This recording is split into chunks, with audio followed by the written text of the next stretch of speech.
2021 ആചാര വെടിമുഴക്കി star magic താരങ്ങൾ. സ്വപ്ന സുന്ദരി നന്ദനേ. അപ്പോൾ സ്റ്റാർ മാജിക്കിന്റെ എല്ലാ പ്രേക്ഷകർക്കും ഹാപ്പി ന്യൂ ഇയർ. 2020 കൊട്ടിക്കലാശവും 2021 പൊട്ടിപ്പുറപ്പാടുമായി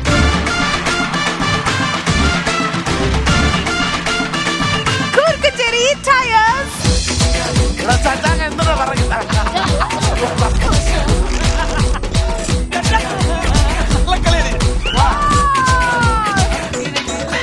അതുകൊണ്ട് ഈ ഒരു ഗെയിം ഞാൻ ചെയ്തു നോക്കാന്ന് തോന്നാൻ കാരണം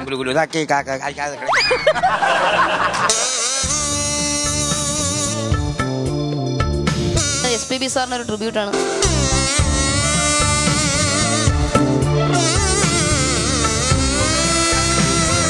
new year special star magic നാളെയും മറ്റന്നാളും വൈകുന്നേരം 3:30 മുതൽ ഫ്ലവേഴ്സിൽ.